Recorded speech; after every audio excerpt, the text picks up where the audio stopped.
الوضع خرج على السيطرة، وصلت للموت كاع، ما بقاتش المظاهرات سلمية ولات حربية. البارح في وجدة وإن زكان وبزاف المدن اللي ناضت فيهم الحرب ديال بصح، وهذا الشيء اللي ما بغيناش، بغيناها سلمية وتكمل سلمية. قلتها لكم في الفيديو اللي فات اللي غنخلي لكم في الوصف، غادي تنوض الحرب مستحيل تكمل سلمية، حيت كمية القمع اللي خداوها الشباب كثيرة بزاف، والقمع يولد الانفجار. وداك الشيء اللي وقع، وصلت كاع يحرقوا الطوموبيلات ديال البوليس، المحلات، مرجان، فارماسيان، الابناك، كلهم تحرقوا بالليل البارح. وزيد عليها الطامه الكبرى هي ديال البوليس اللي كيركب في الصافيط وكيخرج في اي واحد شافو، ومنهم الشاب الوجدي اللي دازوا عليه بالصافيط ومشاو ليه رجليه بجوج.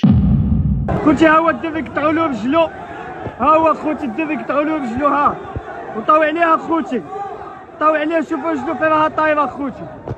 اللهم هذا منكر، اللهم هذا منكر. وكنت كنسحابو توفى، ولكن الحمد لله باقي حي، واخا الاصابات ديالو بالغه اللي غادي تخليه جالس حياته كامله. كل التضامن مع الشاب الوجدي بزاف والله. الدري خارج كيطالب بالحقوق ديالو، التعليم والصحه، حتى كيولي غادي يكمل حياته جالس. اللي باغي انا دابا هو ما تزيدش تكفس اكثر من هكا، راه المواطن هو اللي كيتضرر في هذه اللحظه ماشي المسؤولين.